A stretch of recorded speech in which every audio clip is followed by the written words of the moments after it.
My name is Haley, and I made a mistake, but I don't regret seducing my husband's nephew, a 22-year-old young man who gave me back my vitality and the desire to conquer the world. I am 45 years old, and a month ago, my life changed forever when my husband decided to host his only nephew, Stephen. The nephew planned to take advantage of a 4-month internship with my husband's company, so Rick did not hesitate to offer him our home to make his stay more comfortable. It all began a year ago when I married Rick, an important businessman in the telecommunications industry. From the moment we first met, he was captivated by me. When he proposed to me, I knew he did it partly because the thought of having a woman like me was something he had always dreamed of. Some men need a woman of value by their side to feel great about themselves, and Rick was no exception to the rule. My husband is like a coin. One day he is a gentleman, intelligent and charismatic, and the next day he could turn into a mean and selfish man, an unprincipled man, as if an angel and a demon lived in the same body. He was capable of luring any woman into his clutches, turning her dreams into reality or a nightmare if he got bored of you one day. I like Rick and he scares me in equal measure. I want to make it clear that I am not a naive woman. Life has been harsh enough for me to know what the world is like.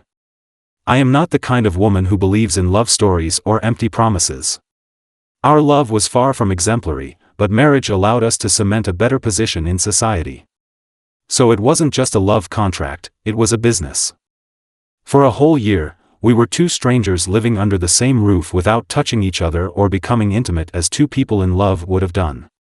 We shared a bed a couple of times, and I was sure Rick was satisfied with what I gave him.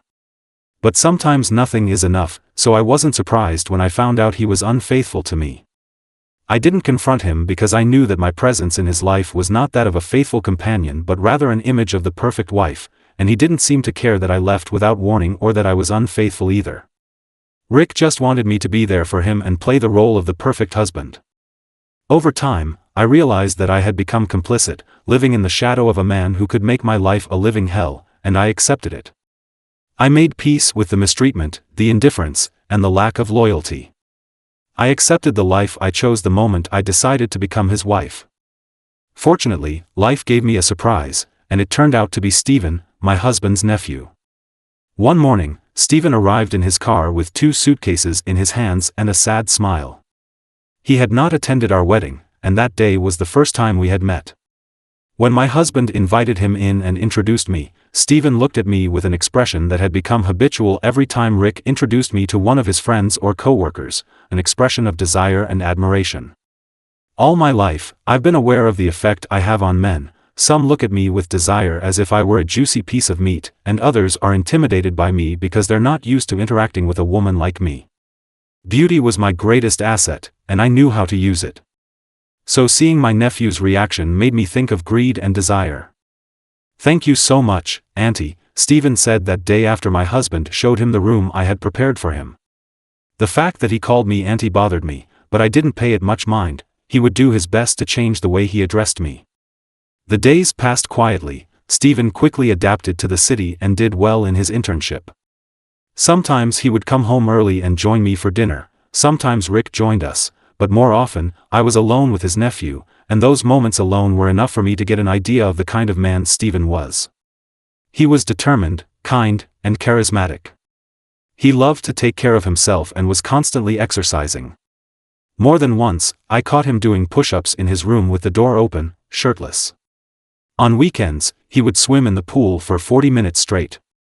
In a short time, I learned his daily routine, what he liked, what he hated, his favorite foods, and allergies.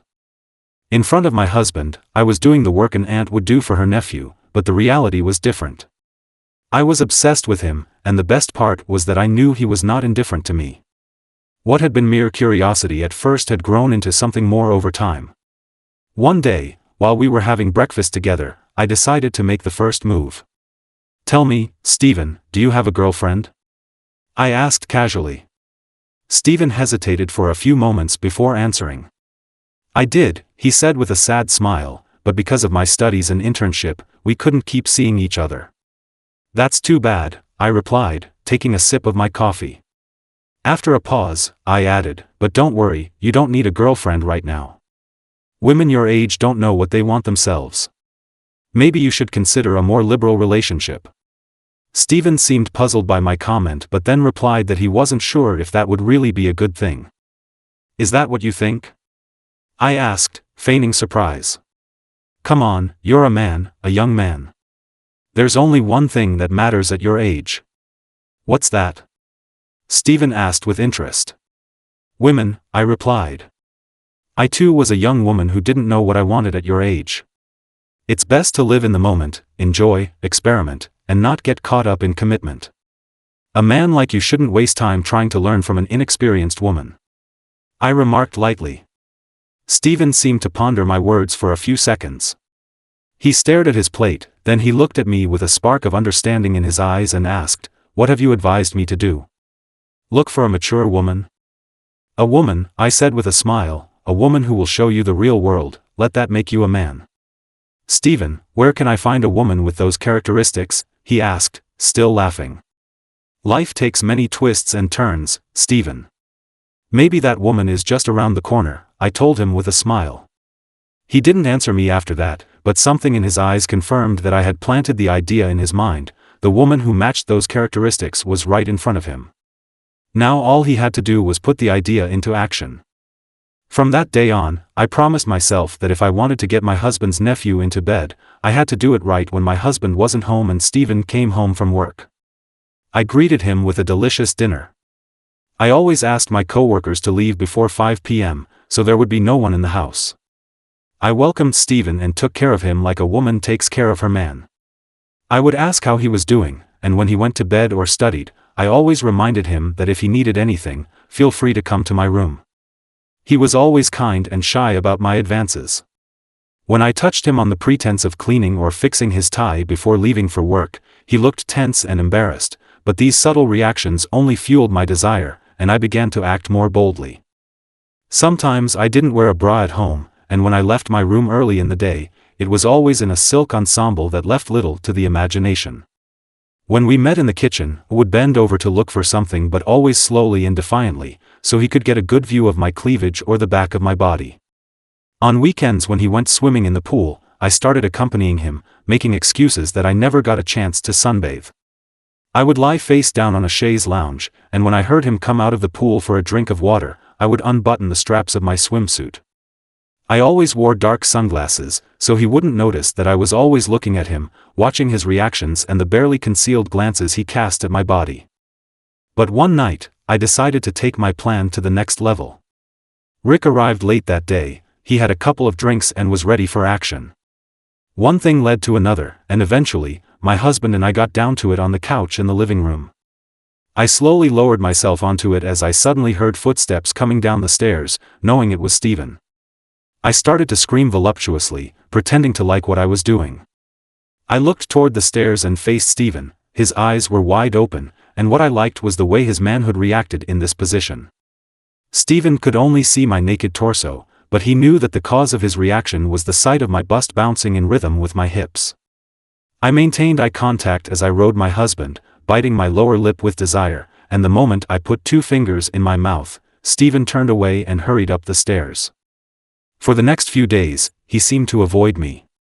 He got up early and ate breakfast at work. He didn't come back at the same time of day as he usually did, and on weekends, he went to the library to study. I knew he was avoiding me, and I began to worry when his behavior continued for another 2 weeks, and my hopes began to crumble. Something happened. Stephen arrived earlier than usual. As he crossed the hallway and headed for the stairs, I knew immediately that something was wrong with him. His face was flushed, and his eyes were feverish. "Stephen, are you feeling okay?" I asked worriedly, heading toward him. But when I was already a short distance away from Stephen, he pushed me against the wall, his body pressed against mine so hard that I involuntarily rubbed myself against him in response. Stephen leaned down and kissed me. Immediately, his hands began to run up and down my sides, and I didn't hesitate to sway my hips toward him. But then an alarm sounded in my head, and I pushed him away. "Wait, someone might see us," I whispered. It wasn't time for my staff to leave yet. Stephen nodded as if hypnotized and let go. I took his hand and followed him into his room. When we got in, he closed the door behind me and stared at me for a while, as if waiting for me to make the first move, and I did. "Sit on the bed," I commanded. Stephen saw up, and I could see he was breathing deeply. I walked over to him and sat on his lap. His hands immediately found me and clutched at my waist. I brought one hand up to his hair and buried my fingers firmly in it. He moaned in response. I didn't waste any time. I pressed myself against him and kissed him for the second time. We kissed hungrily, and it went on like this for a while, but I wanted more. Stephen's body was strong and bay, and I knew from the size of the lump I felt in my center that he was big. I rubbed myself hard against him. The clothes soon began to get in the way. Stephen was devoted to my caresses and kisses and seemed ready for anything. I rose from his lap to free my body from the lost barriers that allowed us to get to know each other, and I did it slowly. Every part removed was a clear invitation for him to explore me, to devour me.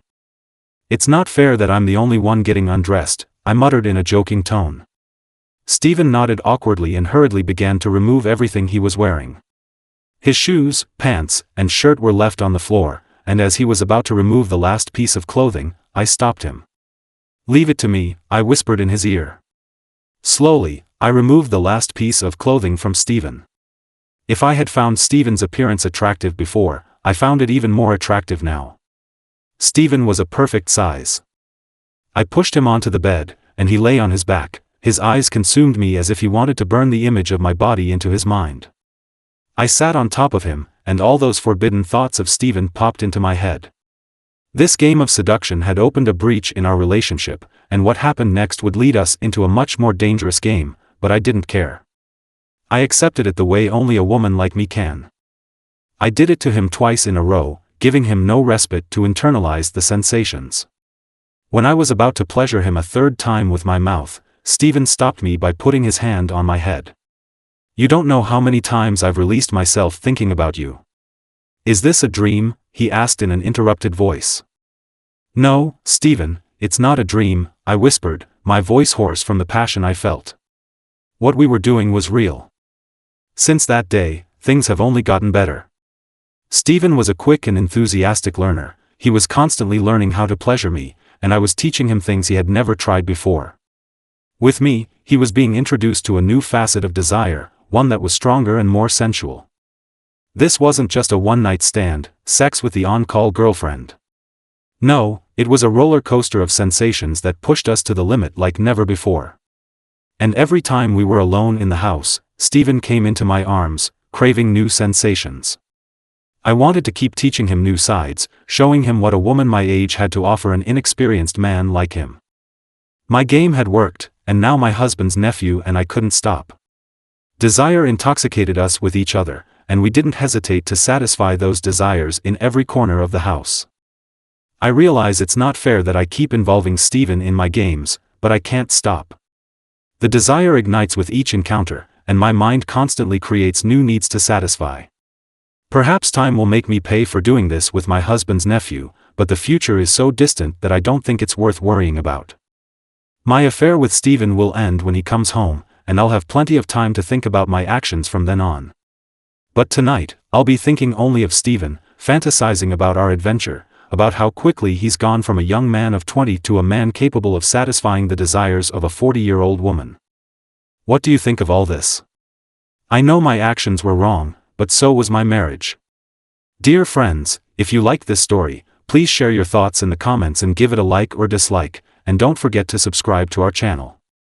Thank you all, until new stories.